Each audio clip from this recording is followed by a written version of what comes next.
कैसे पता चलेगा कि डॉक्टर से दवाई लेने के लिए जाए या फिर थेरेपी? पुराने लोग हैं ना, उनको वही समझ में आता है कि दवाइयाँ खानी है, बट बेसिकली अगर आप देखो तो दवाई आपके सिम्टम को कंट्रोल करती है, बट रूट कॉज पे काम नहीं करती। फिजियोथेरेपी में रूट कॉज पे काम किया जाता है। फिजियोथेरेपी से आप वाकई में ठीक होते हो। तो आपने फिजियोथेरेपिस्ट ही क्यों चूज नहीं, ये तो बाय चांस हो गया। किया? मेरे एक छोटा सा एक्सीडेंट हुआ था, तो मेरी लिगामेंट जो थी ना पैर की, वो फट गई थी। आपने एक्सरे में देखा कि बोन ब्रेक हो गई, राइट? क्या बोन ब्रेक हुई, क्या वहाँ पे कैपिलरीज ब्रेक नहीं हुई होंगी? क्या वहाँ पे सॉफ्ट टिश्यू ब्रेक नहीं हुआ होगा? क्या वहाँ पे मसल्स पे इम्पैक्ट नहीं होगा?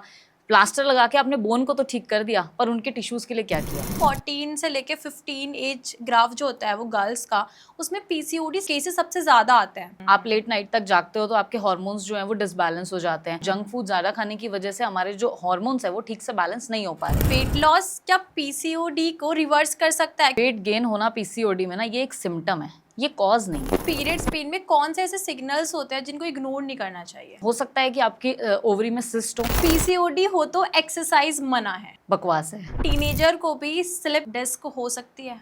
हाँ बिल्कुल हो सकती है। पोस्चर होता है वो सिर्फ फिजिकली दिखता है मैम, या फिर वो इम्पैक्ट करता है मेंटल हेल्थ पर भी? कोई मॉडल है, वो वॉक करके आ रही है और वो ऐसे स्लाउच पोस्चर में आ रही है, कैसा लगेगा आपको? लॉन्ग स्क्रीन टाइम होता है, उसका क्या साइड इफेक्ट होता है सबसे ज्यादा? सबसे ज्यादा जो इफेक्ट आता है ना वो आपकी नेक मसल्स के ऊपर आता है। सेकेंडली आपकी आई स्ट्रेन, आई में ड्राइनेस होना, स्ट्रेन आना, आंखों में जलन होना, ये सारी चीजें स्क्रीन की वजह से होती हैं।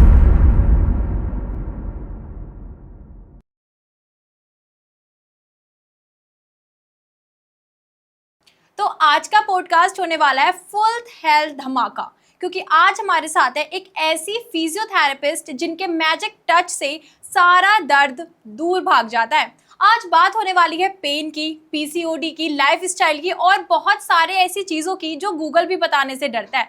तो आइए मिलते हैं डॉक्टर वंशिका जी से। Hi ma'am. How are you? I am fine, आप कैसे हो? मैं ठीक हूँ बिल्कुल। जैसे कि मैम हम सुनते हैं कि डॉक्टर्स तो दवाइयाँ देते हैं और जो फिजियोथेरेपिस्ट होते हैं वो थेरेपी देते हैं, तो फिर हमें कैसे पता चलेगा कि डॉक्टर से दवाई लेने के लिए जाए या फिर थेरेपी? पुराने लोग हैं ना, दवाइयाँ खा खा के लाइक उनको वही समझ में आता है कि दवाइयाँ खानी है, बट बेसिकली अगर आप देखो तो दवाई आपके सिम्टम को कंट्रोल करती है, बट रूट कॉज पे काम नहीं करती है, राइट? आपको नाम से समझ में आएगा, पेन किलर। पेन को वो किल कर रही है बट उसको क्योर नहीं कर रही है। फिजियोथेरेपी में रूट कॉज पे काम किया जाता है। मैं कह सकती हूँ दवाई खा के आपको लगता है कि आप ठीक हो रहे हो, बट फिजियोथेरेपी से आप वाकई में ठीक होते हो। ओह, जिसकी हर कंडीशन में, जैसे कि फिजियोथेरेपी है तो हर कंडीशन में सेम ही होती है। जैसे आपने बताया कि पेन किलर, तो वो पेन को सिर्फ किल कर रही है, लेकिन जो थेरेपी है वो उसके रूट कॉज ही खत्म कर रही है, मतलब रूट से ही गायब। तो जैसे कि बहुत अलग अलग तरीके के पेन होते हैं, हर कंडीशन अलग अलग होती है, तो हर कंडीशन के लिए अलग अलग थेरेपी होती है या फिर सेम? जैसे मेडिसिन में भी, पेन किलर में भी बहुत सारे वेरिएशंस होते हैं, राइट? अगर नी पेन है तो अलग पेन किलर होगी, दांत में दर्द है तो अलग पेन किलर होगी। ऐसे ही फिजियोथेरेपी भी हर कंडीशन में वेरी करती है। जैसे अगर कोई मेरे पास नॉर्मली बैक पेन के लिए भी आ रहा है तो बैक पेन की भी बहुत सारी वेरिएशंस होती हैं। फॉर एग्जाम्पल, किसी को बैक पेन स्पाज्म की वजह से हो सकता है, किसी को PIVD हो सकता है, वो डिस्क प्रोलैप्स हो जाता है, राइट? तो कंडीशन अलग है तो ट्रीटमेंट भी अलग होता है। स्पाज्म है तो स्पाज्म के हिसाब से ट्रीटमेंट होगा, अगर PIVD है तो उसके हिसाब से ट्रीटमेंट होगा। ऐसे ही जैसे न्यूरो का कोई पेशेंट आता है, किसी को स्ट्रोक हुआ है तो उसके बाद हम रिहैबिलिटेशन करते हैं, लाइक वो हम न्यूरो को रिहैबिलिटेट करते हैं। स्ट्रोक है तो हम स्पोर्ट्स पे उसको वापस लेके जाना है, तो वो स्पोर्ट्स के हिसाब से है। It is about target oriented, कि जो मुझसे, जो सामने मेरे पास पेशेंट है वो मुझसे एक्सपेक्ट क्या कर रहा है। एक पर्सन जो 70 ईयर्स का है, ऑब्वियसली मुझे उसे भगाना नहीं है, राइट? तो ट्रीटमेंट उस हिसाब से प्लान होगा। एक 30 ईयर्स का है तो उसका ट्रीटमेंट उसके हिसाब से प्लान होगा। तो कंडीशन के हिसाब से सारी वेरिएशंस होते हैं। जैसे कि आप फिजियोथेरेपिस्ट बने तो मतलब ये आपने कैसे सोचा? जैसे कि हम अब देखते हैं ना, क्योंकि ऐसा होता है कि करियर ना बचपन में जैसे हम सुनेंगे ना कि डॉक्टर, अब डॉक्टर भी इतने सारे तरीकों के होते हैं, तो आपने फिजियोथेरेपिस्ट ही क्यों चूज नहीं, ये तो बाय चांस हो गया। I was just looking for something and मेरा शुरू से था कि मेरे को कुछ प्रोफेशनल ही करना है, तो that's why I look for this. क्योंकि मैं फिजिकली मैं खुद भी बहुत ज़्यादा एक्टिव रहती हूँ और स्कूल में भी बहुत स्पोर्ट्स वगैरह किया, तो शुरू से इंटरेस्ट था कि I have to do something in, और मेरा स्पोर्ट्स में मन था, बट यार हमारी जो पेरेंट्स जनरेशन है वो नहीं एग्री करते कि आप स्पोर्ट्स फील्ड में जाओ बीइंग अ गर्ल, तो ये भी एक ड्रॉबैक हो गया था। तो that's why I choose the neuro side, but yes I am very happy with my field. और फिजियोथेरेपी में बहुत स्कोप है जेन्युइनली। तो आई विल से अगर कोई प्लान कर भी रहा है तो उन्हें जरूर चूज करना चाहिए। और अगर किसी को कुछ पूछना भी है उस चीज से रिलेटेड तो वो मैम को भी डीएम कर सकता है, मैं मैम डेफिनेटली की आईडी मेंशन कर दूंगी। बहुत कैरियर ओरिएंटेड बच्चे होते हैं, हम लोग उन्हें एक्सप्लेन भी करते हैं, 12th करके आते हैं, आई यूज टू गाइड देम कि आपको आगे कैसे ग्रोथ करनी है, इस फील्ड में कैसे ग्रोथ करनी है। तो ठीक है, अगर कोई किसी को लगता है वो अच्छा कन्विंसिंग है और फिजिकली और मेडिकल का एक कॉम्बिनेशन अच्छा दे सकता है तो it's a very good field, growing है और बहुत अच्छा स्कोप है आने वाले टाइम में। जैसे कि बंदा जिम कर रहा है लेकिन फिर भी उसको बैक पेन आ रहा है, तो फिर क्या कंडीशन है, क्या रीजन है? जिम वाले ना बहुत आते हैं पता है, लेकिन इनके साथ एक बहुत बड़ी हमारी प्रॉब्लम होती है, वो ना बहुत ज़्यादा हमसे कम्युनिकेट करते हैं, मतलब दे फेल्ट कि एवरीथिंग इज एक्सरसाइज। अगर मैं एक छोटा सा मैंने एक इंटरव्यू में देखा था, tiger Shroff was talking about कि उनको एक बैक पेन हुआ था जबकि वो रेगुलरली ट्रेनिंग कर रहे थे। उन्होंने बोला मेरे को ओवर ट्रेनिंग से बैक पेन हो गया। अगर उन्हें हो सकता है तो हम क्या हैं, ठीक है। तो रॉन्ग पोस्चर्स, रॉन्ग तरीके से उनको परफॉर्म करना और आपकी बॉडी में ठीक से वार्म अप नहीं करना, ये सब चीज़ों की वजह से आपको पेन आ सकता है। इट्स नॉट अबाउट कि आप जिम कर रहे हो, एक्सरसाइज कर रहे हो तो पेन नहीं आ सकता। आपकी कई बार पोजीशंस गलत होती हैं, आप कई बार ओवर ट्रेनिंग कर लेते हो, फटीग होता है, आपकी बॉडी का मेटाबॉलिज्म अच्छा नहीं है, तो बहुत सारे रीजंस मिलके एक कंडीशन बना देते हैं बैक पेन। तो ऐसा नहीं है कि जिम कर रहे हैं तो पेन नहीं आ सकता, बहुत आते हैं। और जैसा मेरे दिमाग पे क्वेश्चन आया कि जैसे हम सेम ना डेली काम करते हैं, सबकी Right. वही सेम जॉब होती है, सेम वही डेली एक्टिविटीज़ होती हैं, जब भी पेन क्यों आता है? क्योंकि काम तो हम सारा सेम कर रहे हैं, तो ये स्ट्रेस हो सकता है या स्टूपिडिटी हो सकती है, क्या बोलेंगे दोनों आप? एक्चुअली अच्छा। बहुत सारी ना डे टू डे लाइफ में माइक्रो इंजरीज हम इसे कहते हैं। डे टू डे लाइफ में जब आप करते हो तो बहुत छोटी छोटी इंजरीज आपके टिश्यू लेवल पे परफॉर्म हो जाती है, जिसको हम इग्नोर करते हैं। स्लाइट पेन्स, जैसे डिस्कम्फर्ट, अब बॉडी के सबकॉन्शियस माइंड ने मुझे बताया कि मैं ये काम नहीं कर सकती। हम कई भी लोगों को आपने सुना होगा, I can not sit on floor. क्या उन्होंने कभी सोचा वाई? राइट, कहीं ना कहीं से वो आपके सबकॉन्शियस माइंड में आया। दैट मीन्स कि आपकी बॉडी ने उसको रिस्ट्रिक्ट कर दिया। तो अगर वो रिस्ट्रिक्शन हुआ है तो कहीं ना कहीं कॉज तो है, तो उन्हें इग्नोर नहीं करना है। वो इग्नोरेंस की वजह से एक दिन ऐसा आता है कि बूम, नाउ इंजरी है वो। आप रोज एक ही काम कर रहे हो बट स्टिल आपकी बॉडी उसके लिए तैयार नहीं है। एक दिन तो आएगा वो भी कहेगी कि बस अब नहीं, रोज सह सह के थक गई मैं। हाँ सही बात है। जैसे कि मैं बेयर फुट चलती हूँ ना अगर, तो पेन आता मेरे है, पेन आता है। राइट ये आप इग्नोर कर रहे हो, दिस इज हाँ। इग्नोरेंस। आपका हो सकता है प्लांटर फेशिया टाइट हो, या हो सकता है कोई इंटरनली इशू आ रहा हो, आप उसे इग्नोर कर रहे हो। इसको माइक्रो इंजरीज का नाम देते हैं, छोटी छोटी छोटी छोटी, क्योंकि एक मसल में बहुत सारे फाइबर्स होते हैं, राइट। अगर सारे फाइबर्स ब्रेक होंगे तभी इंजरी बनेगी, एक आधे फाइबर से इंजरी नहीं बनेगी। तो मैं भी आऊंगी फिर मैम के पास। Done done done, any time. ठीक है मैम, कौन सी ऐसी 5 कॉमन गलती या फिर मिस्टेक्स होती है जो कि रिस्क बढ़ा देती है डिस्क प्रोलैप्स का? PIVD, yes. एक्चुअली इसके लिए ये समझना है कि हमारी जो बैकबोन है ना, वो सिंगल बोन है हमारे एब्डोमेन में। आगे कोई बोन नहीं है, पीछे कोई बोन नहीं है, इट्स ओनली बोन। तो हमारा जो एब्डोमेन है वो मस्कुलर लेवल से उसको बैलेंस करके रखता है। सबसे पहली गलती, हम हमारे एब्डोमेन को स्ट्रेंथ नहीं करते हैं। जिम में भी लोग एब्डोमेन स्ट्रेंथनिंग नहीं करते हैं, डायरेक्ट जाके बैक पे काम करना स्टार्ट कर देते हैं। सबसे पहली गलती, आपको कोर को स्ट्रेंथन करना is very important. Second, posture maintain करना इज वेरी इंपॉर्टेंट। थर्ड, जैसे डेडलिफ्ट करते हैं उस टाइम पे आपकी जो स्पाइन है वो ऐसे कर्व में, मोस्टली लोग ऐसे परफॉर्म करते हैं जबकि ऐसे होनी चाहिए। It should be down curve. आपका स्पाइन अगर डाउन कर्व है तभी आपका पोस्चर एकदम करेक्ट आएगा, अदरवाइज नहीं आएगा। डे टू डे लाइफ में डिहाइड्रेट रखते हैं बॉडी को, कंटिन्यूस 8-8 घंटे तक बैठे हुए हैं, राइट। तो बहुत कॉमन हो जाता यस, आपके जो मसल्स हैं, जो लिगामेंट्स हैं, वो लेंथनिंग में तो जा रहे हैं बट वो शॉर्ट कैसे होंगे दोबारा? उसमें तो वो फाइबर्स ब्रेक होते ही जाएंगे ना। 8 घंटे तक मैंने एक चीज को खींच के रखा हुआ है। आप इमेजिन करो, एक स्लाइम होती है, आप उसको ऐसे स्ट्रेच करके रखो, आप उसको स्ट्रेच करके खींच के रखो 8 घंटे तक, वो धीरे धीरे फाइबर्स ब्रेक होते जाएंगे। अगर आप 8 घंटे में उसको बार बार शॉर्ट लेंथन करोगे तो ऑब्वियसली एक अच्छा आपको रिजल्ट मिलेगा और अच्छी मूवमेंट बनी रहेगी। तो जैसे कि हमारा सिटिंग जॉब का सबसे बड़ा विलेन क्या होता है? जैसे कि सेटिंग हो गई हमारी, लाइफस्टाइल, पॉस्चर, या फिर बॉस का प्रेशर। बॉस तो सबके होते हैं, ठीक है। और laptop is just a machine, उसको आप कैसे भी रख सकते हो। तो पोस्चर एक बहुत बड़ा काम प्ले करता है, राइट। 8 घंटे 10 घंटे आप एक ही पोस्चर के साथ उसको लेके बैठे रहते हो, वो एक बहुत बड़ा रोल प्ले करता है। उसकी वजह से ये इंजरीज डेवलप होती हैं, उसकी वजह से आपकी जो मसल्स हैं वो वीक होती हैं, और फटीग होते होते एक टाइम ऐसा आता है कि वो बूम होके मसल इंजर्ड। अब आपकी वो स्पाइन को भी डिजनरेट कर देती हैं, और उसी के साथ साथ वो आपकी बॉडी में अदर इफेक्ट्स, जैसे कि muscle sprain, muscle strain, ligaments sprain, ये बहुत हमें देखने को मिलते हैं, राइट। तो ये कॉज होते हैं बहुत ज़्यादा लंबी सिटिंग्स करने के बाद। ओह, जब मैं एक बार एग्जाम देने के लिए जा रही थी तो ठीक क्या है। हुआ था, मेरे एक छोटा सा एक्सीडेंट हुआ था, तो मेरी लिगामेंट जो थी ना पैर की वो फट गई थी। ओके। हाँ, और मेरे को वो था प्लास्टर होता है ना, वो था, मुझको फ्रैक्चर आया था क्योंकि पैर में बोन में भी कुछ इशू था, और मैंने वो 10 दिन में खुलवा दिया था फिर क्योंकि क्या मुझसे किया? बैठा नहीं जा रहा। फिर जब से पेन है।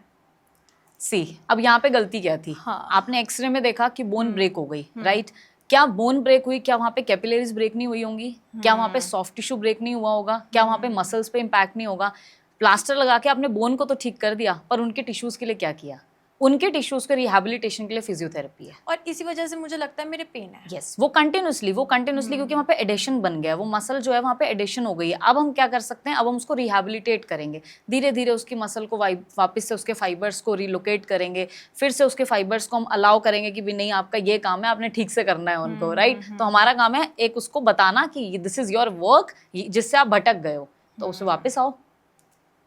ठीक तो है, जैसे इसलिए कि post fracture, post traumatic injuries के बाद फिजियोथेरेपी जरूर करानी चाहिए, मैंडेटरी है। और लोग ना फिर इसको इग्नोर करते हैं। बिल्कुल करते हैं, बिल्कुल करते हैं। और यही रीज़न है, अब बहुत लोगों के माइंड में मिथ होता है कि प्लास्टर खुलेगा एकदम से हाथ चल पड़ेगा, ऐसे क्वेश्चंस आते हैं हमारे पास। बट उन्हें ये भी समझना है कि बोन के साथ साथ और भी बहुत सारी चीज़ें आपकी बॉडी में जो सफ़र कर रही हैं। 2 महीने अगर आपने कास्ट बांध के रखा है तो क्या मसल स्टिफ नहीं होंगी? बहुत स्पास्टिक भी हो जाती हैं मसल्स, है ना? तो उनकी रिजिडिटी को, स्पास्टिसिटी को हमें ओपन तो करना ही है। इसीलिए फ्रैक्चर के बाद किसी का भी कहीं पे फ्रैक्चर हो ना, उसके बाद पेन नहीं जाता है, नहीं जाता है, राइट? वो रह जाता है। वो यही Right, रीजन है, right, क्योंकि right. मसल्स वर्क करना राइट। जरूरी आप है। हमारे अगर सेलिब्रिटीज काउंट पे जाओ तो आप देखो रिहैबिलिटेशन, अगर ऋषभ पंत का आप एग्जांपल लो, 1 साल लग गया उनको वापस स्पोर्ट्स में आने के लिए, है ना? क्या कर रहे थे वो? रिहैबिलिटेट होता, वो भी सर्जरी के बाद डायरेक्ट जा सकते थे, बट उन्होंने क्यों इतना रिहैबिलिटेट कराया? क्योंकि उन्हें पता था he is a sports person. ऐसे बहुत सारे एग्जांपल्स हैं। अगर मैं किसी का भी उठा लूँ, शिल्पा शेट्टी का आप देख लो, शिल्पा शेट्टी का लिगामेंट टीयर हुआ था, उसके बाद उन्होंने इतना टाइम तक फिजियोथेरेपी कराई, उन्होंने कुछ वीडियोस भी अपलोड करी थी कि I am taking physiotherapy sessions. First time जब उन्होंने वॉक किया तो उन्होंने वो पुट किया। तो फिजियोथेरेपी अगर उन लोगों को समझ में आ रहा है तो हमें क्यों नहीं आ रहा है? कि this is the primary health, जो प्राइमरी है आपको पहले उसको कंसिडर करना है, बाद में किसी और चीज को। ठीक है, तो बहुत इंपॉर्टेंट है, मैं तो समझ गई इम्पोर्टेंस। ट्रू ट्रू ठीक ट्रू। है, जैसे कि मैम 14 से लेके 15 एज ग्राफ जो होता है वो गर्ल्स का, उसमें पीसीओडी सबसे ज़्यादा, मतलब केसेस सबसे ज़्यादा आते हैं, तो उसका लाइफ स्टाइल है सारा रीज़न, या फिर और कुछ भी रीजंस होते हैं? लाइफस्टाइल तो है ही। देखो पहले इतना नहीं सामने आता था, बट अब आने लगा है, तो लाइफस्टाइल तो ऑब्वियसली है, लेकिन इसके साथ साथ और भी बहुत सारी चीज़ें हैं, जैसे कि लेट नाइट तक जागना, है ना? आप लेट नाइट तक जागते हो तो आपके हार्मोन्स जो हैं वो डिसबैलेंस हो जाते हैं। उसके बाद आपका जो खाने पीने का स्टाइल है, जैसे आप जंक फूड बहुत ज़्यादा इंटेक करते हो, तो जंक फूड ज़्यादा खाने की वजह से हमारे जो हार्मोन्स है वो ठीक से बैलेंस नहीं हो पा रहे, राइट? तो उसकी वजह से क्या होता है कि आपकी जो फीमेल बॉडी जो है बेसिकली उसका सारा जो स्ट्रेस मैं कह सकती हूँ वो जाके यूट्रस पे ही लगता है। ठीक है, तो कुछ भी अगर बॉडी में गलत हो रहा है ना, तो वो फीमेल हेल्थ को ऐसे ही परेशान कर सकता है, उसके पास और कोई ऑप्शन नहीं है कि वो, क्योंकि females are very strong, you know. आप फीमेल को कोई दर्द दे दो उसे नहीं समझ में आता, बट फीमेल को कब समझ आएगा? जब उसकी इंटरनल हेल्थ पे कोई बात आ जाएगी। तो इसलिए बॉडी भी स्मार्ट हो गई है, उसको पता है इसने जंक फूड खाया है तो इसको पीसीओडी कर दो, तभी ये अवेयर होगी चीज़ों को लेके, राइट? तो यस, लाइफस्टाइल के साथ साथ ये चीज़ें बहुत बहुत मैटर करती हैं। जेनेटिक्स भी होता है, कई लोगों में जेनेटिक भी है, बट हाँ, लाइफस्टाइल प्लेज इंपॉर्टेंट रोल। जैसे कि वेट लॉस क्या पीसीओडी को रिवर्स कर सकता है? क्योंकि सब, अगर किसी को पीसीओडी है ना, तो या वेट भी गेन हो रहा है, या फिर किसी का वेट गेन है तो वो भी कि मुझे पीसीओडी होगी। तो अगर वेट लॉस करे तो पीसीओडी रिवर्स हो जाएगी, या फिर हम फालतू में ही बस वेट गेन को ब्लेम करते हैं? देखो, वेट गेन होना पीसीओडी में ना, ये एक सिम्टम है, ये कॉज नहीं है, ठीक है? तो एक तरीके से देखा जाए तो अगर वेट लॉस आप करते हो तो आपकी बॉडी जो है वो इंसुलिन सेंसिटिव होती है, विच इज़ गुड, ठीक है? आपकी बॉडी के जो हार्मोन्स है वो बैलेंस होते हैं, जैसे आपका कॉर्टिसोल स्ट्रेस हार्मोन है, ठीक है, वो लाइट होगा, उससे आपको और अच्छा लगेगा, एंडोर्फिन्स आपके रिलीज होंगे, बॉडी धीरे धीरे अपना बैलेंस करती है। बट मैं अगेन यही चीज़ रिपीट करूंगी, सब कुछ वेट लॉस नहीं है, आपको हार्मोन को भी बैलेंस करना है, राइट? अब आप ये सोचो कि मैं कंटिन्यूसली भाग भाग के अपना वेट लॉस कर लूँ, लेकिन कंटिन्यूसली पूरे दिन का मैं स्ट्रेस लेके बैठी हूँ, तो काम नहीं बनेगा। आपको स्ट्रेस को भी मैनेज करना है, आपको वेट को भी लूज करना है, और आपको अपने खाने पीने की हैबिट्स को भी चेंज करना है। तो सिर्फ वेट लॉस नहीं, everything is a combined combo, ये कॉम्बो होना चाहिए। जैसे कि पीरियड्स पेन की बहुत प्रॉब्लम होती है हर गर्ल्स को, पीरियड्स पेन की, मतलब बस क्या ही बताएं। तो पीरियड्स पेन में कौन से ऐसे सिग्नल्स होते हैं जिनको इग्नोर नहीं करना चाहिए? देखो पीरियड पेन जो है ना, लोगों को लगता है इतने टाइम से फीमेल्स को पीरियड पेन होता है तो वो सहती रहती हैं, उन्हें लगता है कि this is a normal phenomena, but हमेशा नॉर्मल नहीं होता है। पहली चीज, अगर पीरियड पेन रेगुलरली बढ़ रहा है, हर महीने आपको लग रहा है कि वो बढ़ता जा रहा है, तो आपको अल्ट्रासाउंड करा लेना चाहिए। फाइब्रॉइड्स या एंडोमेट्रियोसिस का केस हो सकता है, ठीक है। तो इसके लिए ये आपको इग्नोर नहीं करना है, तो ये हो सकता है। सेकेंडली हो सकता है कि आपकी ओवरी में सिस्ट हो, ये भी कारण हो सकता है, ठीक है। तो अगर रेगुलरली पेन बढ़ रहा है तो आपको इसे कंसीडर करना है, ठीक है। कुछ कई बार फीमेल्स पेन फील करती हैं, उनकी लेग्स की तरफ रेडिएट करता है, ठीक है। तो अगर लेग्स की तरफ रेडिएट कर रहा है तो वो नॉर्मल नहीं है, वो कहीं ना कहीं हो सकता है आपकी नर्व कंप्रेस हो रही है, आपकी पेल्विक फ्लोर मसल्स वीक हो गई हैं, तो आपको वो एक पॉइंट है कि आपको ध्यान रखना है कि हाँ अब मुझे जागना है, ये गलत हो रहा है। तो हर बार pain is not a good sign, हर बार इग्नोर नहीं करना हर बार है। इग्नोर नहीं करना है। तो आपको बेसिकली अगर कभी भी ऐसे कोई इशू आ रहा है तो प्लीज अपनी गायनी को कंसल्ट करें, so that she can better guide you with ultrasound reports and your hormone reports कि आपको किस डायरेक्शन में जाना चाहिए। जैसे कि पीसीओडी में योगा हो गया, जिम हो गई, एरोबिक्स होगी, तो सबसे बेस्ट क्या है और सबसे खराब क्या है? तीनों का अगर देखा जाए ट्रायो, ये एक बहुत अच्छा कॉम्बो है, right. Yoga, gym and aerobics, but मैं सबसे ऊपर रखूंगी जिम को। जिम से क्या होता है कि आपकी जो मसल्स हैं वो बिल्ट होती हैं, ठीक है। पीसीओडी में एक लाइन में ऐड करना चाहूंगी, पीसीओडी में ना आपको वेट लॉस से ज़्यादा फैट लॉस पे काम करना चाहिए, जो जिम से पॉसिबल हो पाता है। जब आप वेट ट्रेनिंग करते हो तो आपकी बॉडी इंसुलिन सेंसिटिव होती है, जिसकी वजह से आपको बहुत अच्छे रिजल्ट्स मिलते हैं। तो सबसे बेस्ट है do the gym, weight trainings. उसके बाद again I will repeat, yoga थोड़ा बहुत करना चाहिए, वीक में आप वंस कर सकते हो, ट्वाइस कर सकते हो, to balance your stress level and to balance your hormones. Third, aerobics I will say so पे कि इट्स गुड और नॉट। अगर आप जिम और योगा कर रहे हो तो फिर एरोबिक्स पे जाने का आई डोंट फाइंड कि इतना ज़रूरत पड़ती है, बट येस एक एंडोर्फिन्स अगर रिलीज करने हैं, हैप्पी हार्मोन्स रिलीज करने हैं, तो वीक में एक बार कर सकते हैं। डांस करो, जुम्बा करो, एंजॉय करो अपनी लाइफ को। तो द थिंग इज, अगर आप खुश हो तो तीनों में से कुछ भी ऑप्ट कर लो। खुशी है तो सब कुछ है, तो happiness is very important. Female के लिए हैप्पी रहना बहुत ज़रूरी है, तभी पूरा घर खुश रहेगा।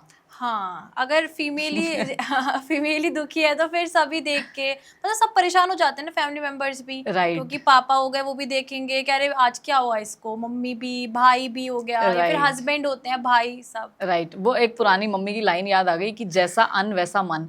तो वो कहा जाता है पुराने टाइम से ही कि जिस मन से फीमेल खाना बनाती है वही सबका हो जाता है, घर का पूरा एटमॉस्फेयर वैसा ही हो जाता है, राइट। तो इसी वजह, यही एक बहुत बड़ी चीज़ है, ठीक है। तो इसी चीज़ को आप समझ लो कि फीमेल खुश है तो सब खुश है, भाई खुश है, बहन खुश है, मम्मी खुश है, पापा खुश है, सब खुश है। तो female must be happy in a house. Yes ma'am. तो जैसे कि पूरी फैमिली कहीं ना कहीं वुमेन के ही अराउंड होती है, सब कुछ वुमेन ही देखती है। अगर Right. उसको स्ट्रेस है, मतलब सबसे ज़्यादा स्ट्रेस भी वही लेती है, क्योंकि उन्हें सबका स्ट्रेस लेना होता है। True true. ठीक है, तो क्या ये भी पीसीओडी में एक कॉज है? पीसीओडी का कॉज है बहुत बड़ा स्ट्रेसफुल लाइफ। यस, स्ट्रेस की वजह से कॉर्टिसोल लेवल जो है वो बढ़ जाता है, जिसकी वजह से साइकिल डिस्टर्ब होती है। साइकिल डिस्टर्ब, नींद डिस्टर्ब हो रही है, आपका ब्रेन में मेलाटोनिन है वो डिस्टर्ब होगा, वो डिस्टर्ब होते ही सारी चीज़ें गड़बड़ हैं। तो स्लीप, अगर मम्मी सोने जा रही है या आपकी बहन सोने जा रही है तो उसको चिड़चिड़ मत करवाओ, let her sleep so that कि उसकी साइकिल अच्छी रहे और आप खुश रहो। तो जो गर्ल्स होती हैं उनके वर्कआउट प्लान्स डिफरेंट होते हैं बॉयज से? हाँ बिल्कुल बिल्कुल, टोटली डिफरेंट। एक्चुअली अगर आप देखो ना तो मेल बॉडी में बहुत जल्दी फैट लॉस हो जाता है, ठीक है। टेस्टोस्टेरोन उनका हार्मोन होता है जो मेन हार्मोन है, और फीमेल में ये इसी जगह पर ईस्ट्रोजन होता है। तो अगर आप अपनी 6th-7th की पढ़ाई को उठा के देखोगे तो आप देखोगे ईस्ट्रोजन का जो लेवल है वो कभी ऊपर जाता है, कभी नीचे जाता है, राइट। इसी तरीके से जो बॉडी है उसका बैलेंस भी ऊपर और नीचे जाता है। कभी फीमेल बहुत खुश होती है, कभी बहुत सैड होती है, without any reason, because of that hormones. तो जब हार्मोन ऊपर जा रहा है, मतलब ऊपर की साइड पुश हो रहा है, ठीक है, डू दी एक्सरसाइज, इंजॉय। और जब वो डाउन जा रहा है तो स्ट्रेस को रिलैक्स करना है, योगा करना है, बॉडी को काम डाउन करना है। तो ये बैलेंस ज़रूर है। तो जो भी आपको करवा रहा है उसको इसकी नॉलेज होनी चाहिए। तो मेल अगर डेली वेट ट्रेनिंग कर रहा है तो इसका मतलब ये नहीं है कि फीमेल भी डेली वेट ट्रेनिंग करेगी, बिल्कुल भी नहीं, ठीक है। तो हॉर्मोन्स के हिसाब से बैलेंस होना चाहिए। जैसे जो मेंस्ट्रुअल साइकिल का टाइम होता है उस टाइम पे just do the normal stretchings, relax your body. इसलिए बोलते हैं कि मतलब पीरियड्स में जिम ज़्यादा नहीं जाना चाहिए। यस, वेट ट्रेनिंग उस टाइम पे नहीं करनी चाहिए। उस टाइम पे you can do relaxations, you can do some meditations kind of. तो अब एक इंटरेस्टिंग सा गेम खेलते हैं। डन। ठीक है मैम। स्टार्ट। तो गेम का नेम है ट्रुथ बॉम्ब या फिर बकवास। डन। ठीक है। तो मैं आपके कुछ ना वायरल हेल्थ क्लेम्स दूंगी, तो ठीक है। उसमें आपको बताना है कि ये ट्रुथ है या फिर बॉम्ब या फिर बकवास है। ओके। ठीक है। तो सबसे पहला कंडीशन है, हमारी सिचुएशन है बैक पेन का इलाज सिर्फ बेड रेस्ट है। हाँ, ये बकवास है। बिल्कुल भी नहीं। अगर सिर्फ बेड रेस्ट होता तो फिजियोथेरेपी होती ही क्यों। इफ़ यू रिमेंबर, मैं एक छोटी सी एक लाइन ऐड करती हूँ। रीजन देना है साथ में। बताना भूल गई रीजन थी, मैं दे रीजन दूंगी। देना है। जो फिजियोथेरेपी है ना, वो जिन्होंने इन्वेंट करी है, he was a orthopaedic doctor. ओ। अगर उन्हें समझ में आ गया कि सिर्फ बेड रेस्ट से ठीक नहीं होगा, तो हमें तो समझना ही है, राइट। यस, बेड रेस्ट से नहीं ठीक होता है, सिर्फ मेडिकेशन से आप उसके सिम्टम को कंट्रोल कर सकते हो। अगर उसे पूरी तरीके से ठीक करना है तो physiotherapy is the best treatment. ठीक है।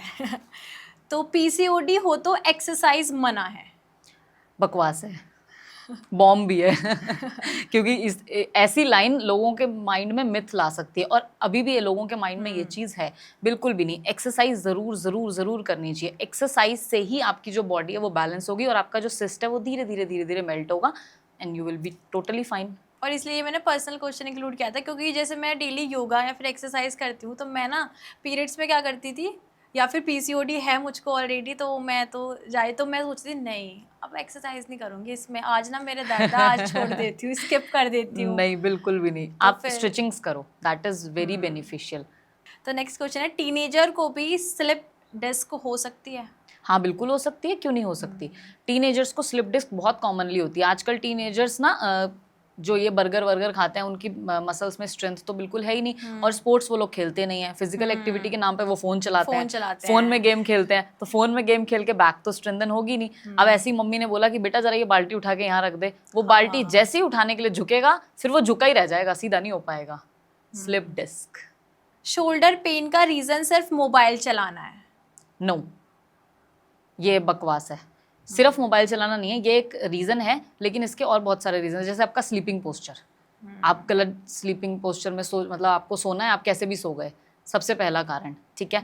फ़ोन तो आप चला ही रहे हो, उसके बाद आप लैपटॉप भी यूज़ कर रहे हो, उसके बाद आप अननेसेसरी ओवर ट्रेनिंग कर रहे हो। आपके शोल्डर की स्ट्रेंथ उतनी नहीं है, बट आप ओवर ट्रेनिंग, पहले दिन जिम जाके आप 5-10 किलो का वेट आपको लग रहा है मैं तो पहले दिन में ही उठा लूँगा, तो शोल्डर पेन कॉज कर सकता है। तो मेरा आपसे एक क्वेश्चन था कि फेवरेबल लाइफ का सबका मतलब क्या होता है, कि वो जिम रैट बन जाए या फिर नेटफ्लिक्स एंड चिल, तो दोनों। आप क्या बोलोगे? दोनों, बिकॉज मैं खुद भी जिम करती हूँ, मैं खुद भी सारी चीज़ें करती हूँ, बट इसलिए मैम इतनी फिट है, ये कॉम्प्लीमेंट है। माइंड को दोनों चीज़ें चाहिए। ठीक है। आपको ये समझना है कि नेटफ्लिक्स देख के बॉडी, माइंड को भी चाहिए कि कुछ एंटरटेनमेंट मिले, कुछ रिलैक्सेशन हो, और जिम तो उसको चाहिए ही चाहिए। फिजिकल एक्टिविटी होगी तो उसकी बॉडी खुश रहेगी। मशीन है, मशीन को चलाएंगे नहीं, रोक के रखेंगे तो वो कभी ठीक नहीं होगी, जंग लगना ही लगना है। आइडियल जो ड्यूरेशन होती है एक्सरसाइज की, ड्यूरेशन यूथ के लिए जिसकी कोई डेस्क जॉब है, तो वो क्या होगी? 45 minutes to 1 hour at least daily करना चाहिए। 45। एक रेस्ट डे ज़रूर होना चाहिए, वो मैंडेटरी है। हम पुराने टाइम में ना, जो हमारे पेरेंट्स जनरेशन होती थी, वो लोग रेस्ट नहीं लेते थे। तो अभी आज अगर किसी को भी स्ट्रोक या ऐसी कोई चीज़ हो ना, तो डॉक्टर डायरेक्टली यही बोलते हैं कि आपने पूरी ज़िंदगी रेस्ट नहीं लिया ना, इसीलिए आपको इतना लंबा रेस्ट लेना पड़ रहा है। तो वीक का एक रेस्ट मैंडेटरी है, ज़रूर लेना चाहिए। ओके। जो पोस्चर होता है वो सिर्फ फिजिकली दिखता है मैम, या फिर वो इम्पेक्ट करता है मेंटल हेल्थ पर भी? मेंटल हेल्थ को बहुत ज़्यादा इम्पेक्ट करता है। अगर एक आप सोचो कोई मॉडल है, वो वॉक करके आ रही है और वो ऐसे स्लाउच पोस्चर में आ रही है, कैसा लगेगा आपको? उसका कॉन्फिडेंस तो छोड़ ही दो, आपका कॉन्फिडेंस भी गिर जाएगा। है ना। तो मेंटली बहुत अफेक्ट करता है। आपकी मसल्स, आपका कॉन्फिडेंस बिल्डअप होता है with your straight posture, right. तो physical and mental both are equal.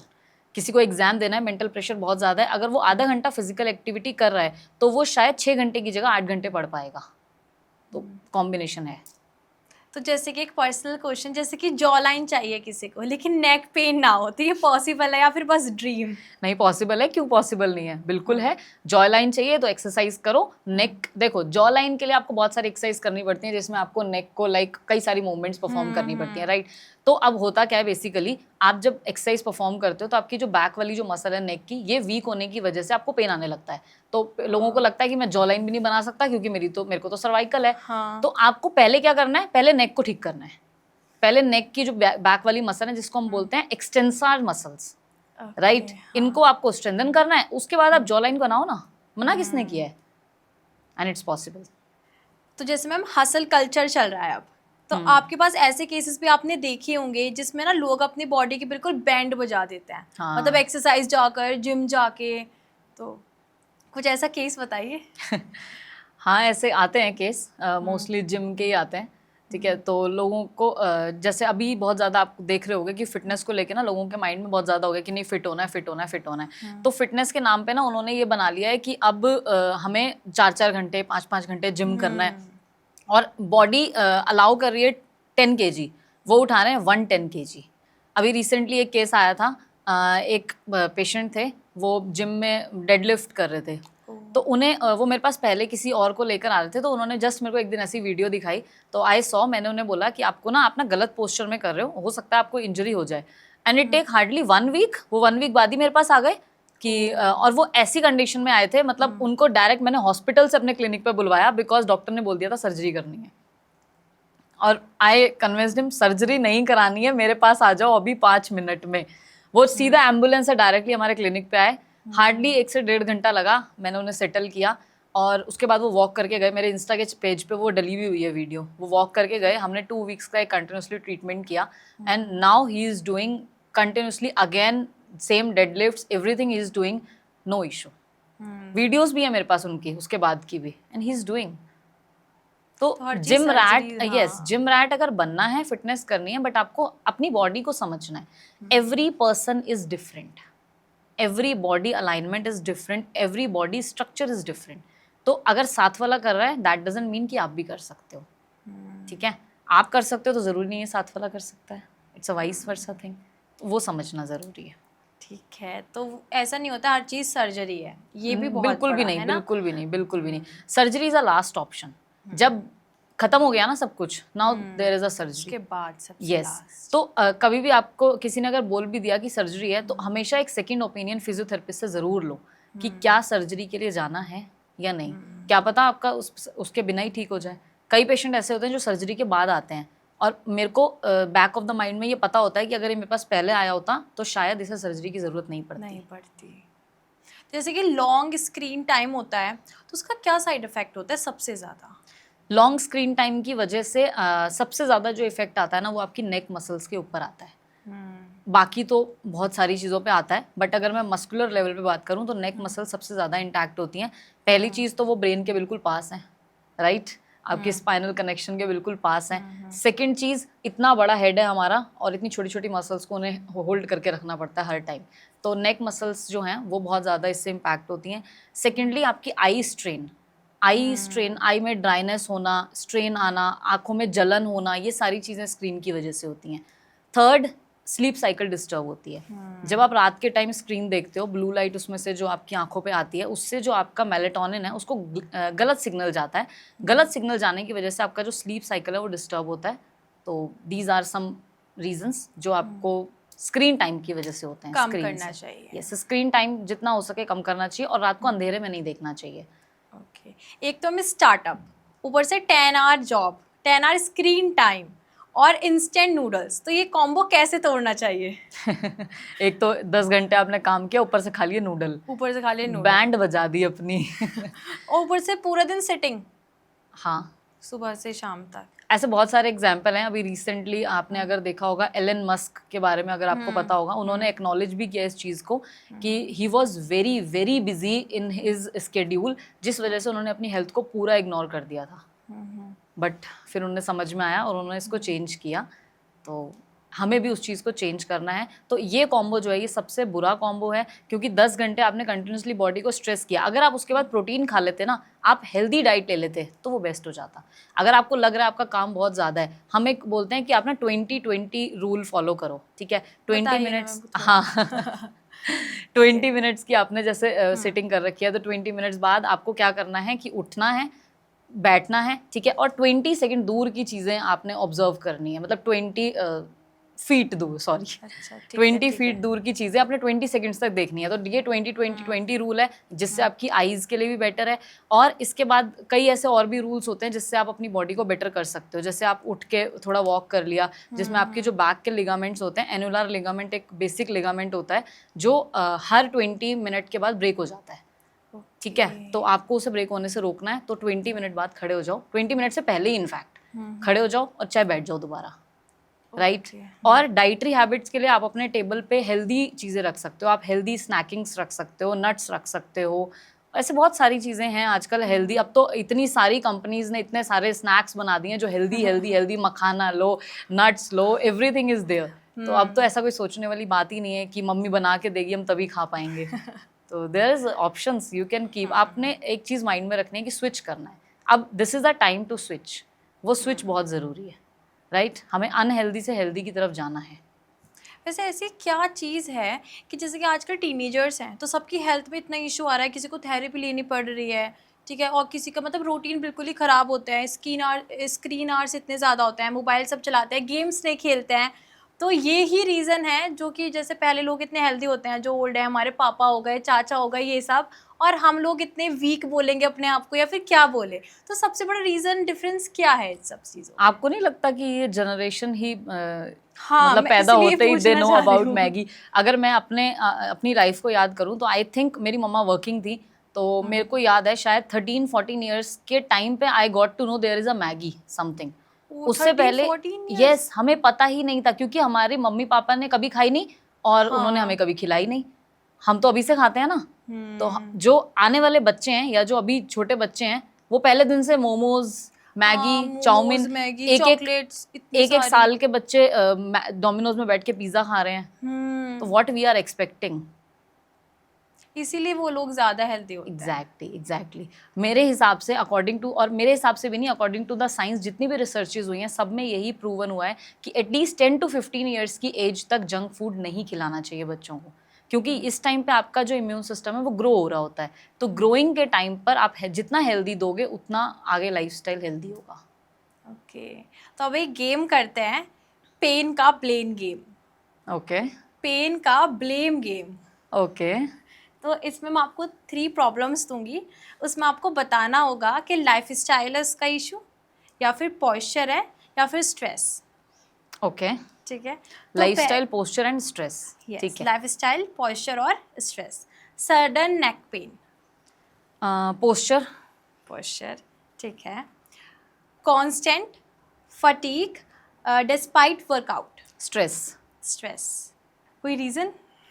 Stress again I will say hormone disbalance, इस वजह से मेटाबॉलिज्म वीक होता है। मेटाबॉलिज्म वीक होने की वजह से आपको बहुत फ्रीक्वेंटली फटीग फील होता है, इनसोम्निया, फटीग। ऑफिस गए 1 घंटे बाद ही लग रहा है मैं तो थक गई, हाँ हाँ हाँ हाँ। है ना। तो these are the reasons. Teenagers with lower back pain. Lifestyle, lifestyle. कैसे भी सोफे पे लेट के टैब चला रहे हैं, फिजिकल एक्टिविटी पेरेंट्स बिल्कुल नहीं, आजकल पेरेंट्स घर से बाहर नहीं निकलने देते बच्चों को, तो फ़ोन दे देते हैं उनके लिए, इट्स कन्वीनियंट, फ़ोन दे दो अपना काम निपटा लो, बट दैट्स रॉन्ग, उनके लिए गलत है ना। जैसे कि सर्वाइकल, जैसे सर्वाइकल का कुछ बताइए आप, ये इसका रीज़न क्या होगा? पॉस्चर होगा या फिर स्ट्रेस या फिर लाइफस्टाइल? क्योंकि ये बहुत कॉमन है। Cervical is a lifestyle disorder, पहली चीज। Lifestyle disorder. हाँ, ये कोई बीमारी नहीं है जिसे ठीक नहीं किया जा सकता। लोगों के माइंड में मिथ है कि एक बार सर्वाइकल हो गया तो ये जिंदगी में नहीं जाता, नहीं जाएगा। ऐसा नहीं है। लाइफस्टाइल डिसऑर्डर है, लाइफस्टाइल चेंज हो गया तो सर्वाइकल बिल्कुल ठीक हो गया। सबसे पहले मेरे को एक रीसेंट एग्जांपल याद आ रहा है, दीपिका पादुकोण का। दीपिका पादुकोण को रिसेंटली सर्वाइकल हुआ था, और कैसे हुआ था उन्होंने एक्सप्लेन भी किया था कि स्क्रीन टाइम बढ़ा था और ट्रैवलिंग बढ़ी थी। वो तो अपनी मशीन को कंटिन्यूसली मेंटेनेंस कर रहे हैं, उनको भी हो रहा है, बट उन्होंने भी उसको रिवर्स किया। शिल्पा शेट्टी, अगर आप उनकी योगा की वो वीडियोस देखो, उन्होंने योगा कब स्टार्ट किया, उनको सीवियर सर्वाइकल हो गया था, उसके बाद शी स्टार्टेड इस लाइन में उन्होंने अपने आप को इंट्रोड्यूस किया। Why? She also got to know कि सर्वाइकल जो है वो रिवर्स हो सकता है, और उन्होंने किया भी है। तो सर्वाइकल अगर रिवर्स करना है तो आपको अपने लाइफस्टाइल को पूरी तरीके से चेंज करना है, मसल को स्ट्रेंथन करना है, ईटिंग हैबिट्स में बॉडी को हाइड्रेटेड रखना है, क्योंकि डिहाइड्रेशन से आपकी मसल जो है वो बहुत ज़्यादा फटीग होती हैं, बहुत जल्दी इफेक्ट आता है। जितना ज़्यादा से ज़्यादा पानी पी सकते हो उतना अच्छा है। एवरेज कितना पानी दिन में, एक दिन में? ये आई विल नॉट से कि 4 glass P low, 5 glass P low, ये हर बॉडी के हिसाब से वेरी करता है, ठीक है, आपके वेट के हिसाब से वेरी करता है। आई विल से 70 kg वेट है ना, 7 ग्लास ऑफ वाटर, ओके। ये एक एवरेज बता रही हूँ, बाकी और भी चीज़ें बहुत वेरी करती हैं। 60 kg है तो 6 ग्लास वाटर। ठीक है। जैसे कि मैम आप हो, आपका लाइफ स्टाइल इतना बिजी रहता है पूरा दिन, आप मतलब क्लिनिक भी संभालते हो और फिर फैमिली का भी टाइम, मतलब पूरा बिजी डे। I उसके will. बाद आप सेल्फ केयर कैसे करते हो अपनी? रात को चांदनी रात में बैठ के चॉकोलावा केक या फिर कुछ और? Choco lava cake one of my favourite अभी भी है, बट मैंने खुद को बहुत बहुत समझाया। Actually in my 20s when I was I think around 19-20 मुझे भी पीसीओडी हुआ था। तो उसके बाद आई गॉट टू नो कि ये हार्मफुल है, राइट। तो उसके बाद से बहुत बहुत कंट्रोल किया है चीज़ों को लेके। तो जैसे हमें ना हमारे सबकॉन्शियस माइंड को सुनना है।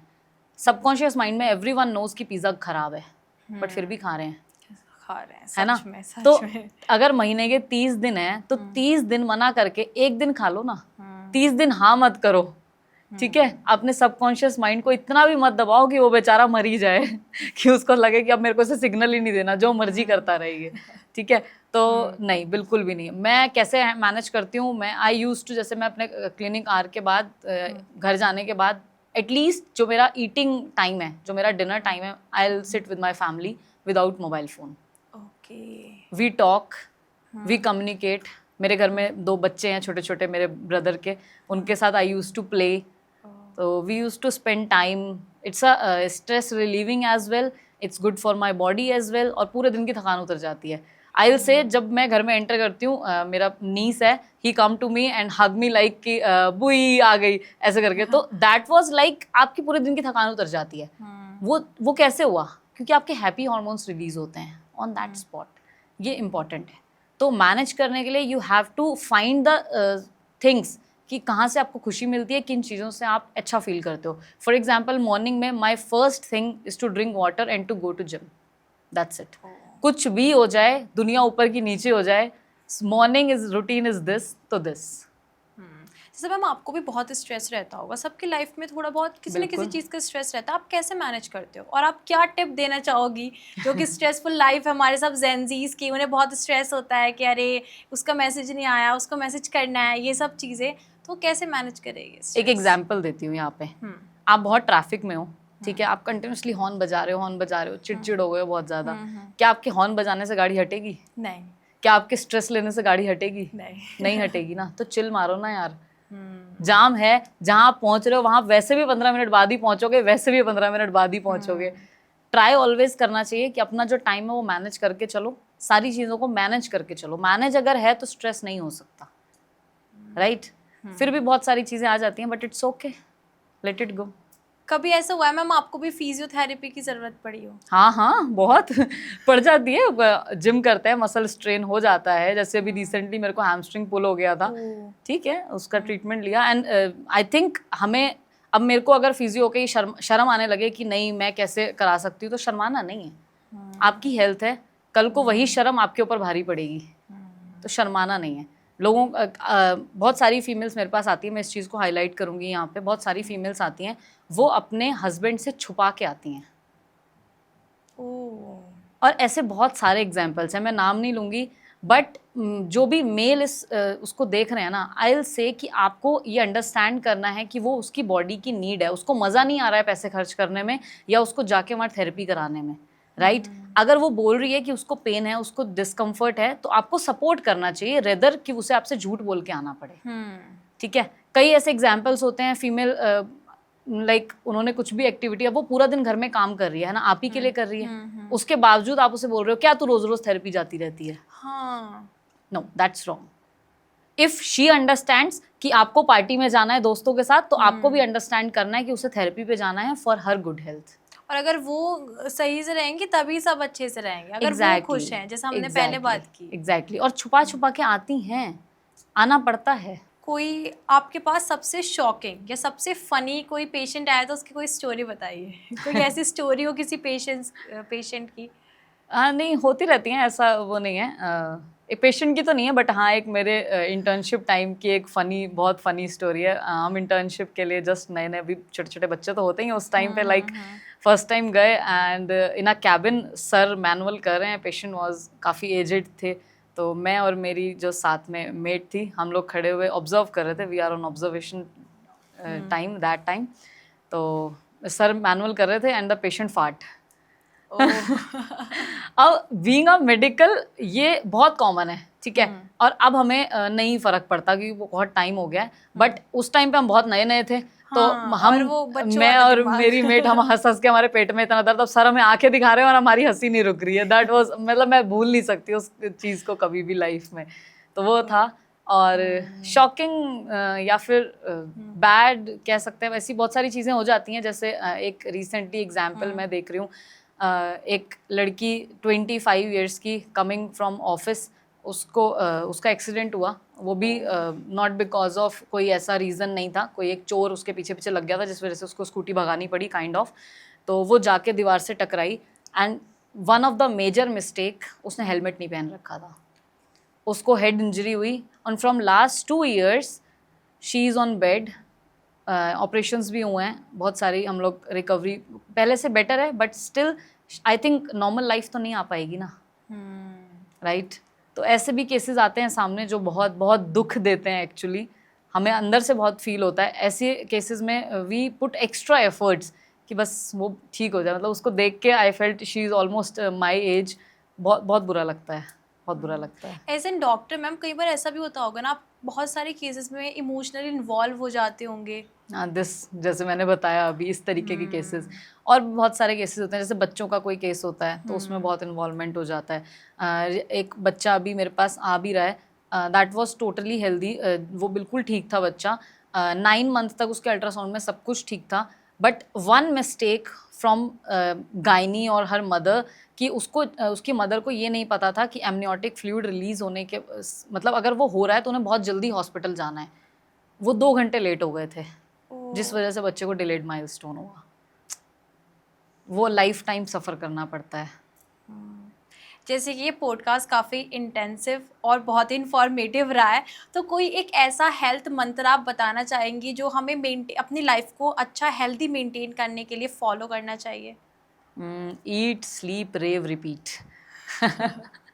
खाओ पियो मौज करो, एक्सरसाइज करो, राइट? अपनी लाइफ को एंजॉय करो यार, this is just one life. एक मंत्र यहाँ पे बिठा लो कि एक ही लाइफ है और बहुत छोटी सी है। आई थिंक 40 तक ही इंजॉय कर पाते हैं, 40 के बाद तो ये शुगर बीपी एंड ऑल ये सब अगर नहीं चाहिए ना, तो आज से ही जाग जाओ। This is the right time. Right time is in your 16. I'll say if you are 16 right now, this is the right time अगर आपको अपने 40s में बीमार नहीं होना है। जैसे कि जिम, अब एक क्वेश्चन लास्ट मेरे मन में आया, जैसे कि जिम जाते हैं लोग, हमने पहले बात करी, लोग जिम जाते हैं तो जिम में वो बहुत बहुत टाइम स्पेंड करते हैं, तो पूरे दिन में डेली हमें कितने आवर्स एक्सरसाइज करनी चाहिए कि हम फिट रहे? वो मेरे लिए भी पूछ, जस्ट 1 hour। अगर आप कोई स्पोर्ट्स या किसी ऐसी चीज से बिलोंग नहीं करते हो, जस्ट 1 hour। कोई कंपटीशन के लिए प्रिपेयर कर रहा है वो एक अलग कंसेप्ट है, but being a normal person 1 hour is more than enough. Okay, और प्रोटीन बहुत ज़्यादा ज़रूरी होता है? नहीं, प्रोटीन और फाइबर का हमेशा आपको बैलेंस करना चाहिए। अच्छा, हमेशा बैलेंस करना चाहिए। आप प्रोटीन अगर ज़्यादा लेते हो और फाइबर कम लेते हो तो मसल्स में इंजरीज ज़्यादा होती हैं, राइट? तो मसल फ्लेक्सिबल भी हो और मसल हेल्दी भी हो, प्रोटीन भी लो फाइबर भी लो, प्लीज़ मेक इक्वल। खाली प्रोटीन प्रोटीन प्रोटीन पे बेस्ड नहीं रहना है।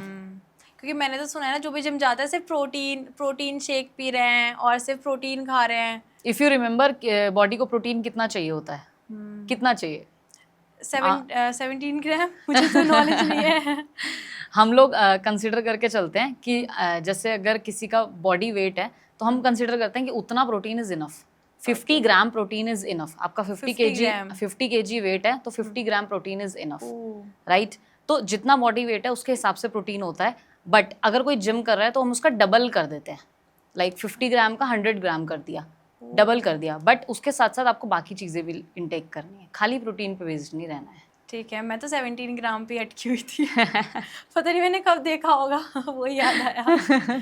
ठीक है, तो आज का पॉडकास्ट बहुत ही इंटरेस्टिंग रहा है और बहुत नॉलेजेबल भी रहा है, मुझे बहुत चीज़ें पता चली नई नई, और हम सोचेंगे मैम के साथ एक सेकंड एपिसोड भी शूट करने का, जिसमें बहुत सारे टॉपिक्स के बारे में बात करेंगे, जैसे कि फिर से लाइफस्टाइल के बारे में, जो कि बहुत टॉपिक रह गया है हमारा। पूरा एक बेस्ड हो सकता है लाइफस्टाइल के ऊपर, और हो सकता है पीसीओडी के ऊपर, वुमेन्स हेल्थ के ऊपर, और थेरेपी के ऊपर, जो भी लोगों को सजेस्ट कर सकते हैं हम बहुत सारी टिप्स एंड ट्रिक्स।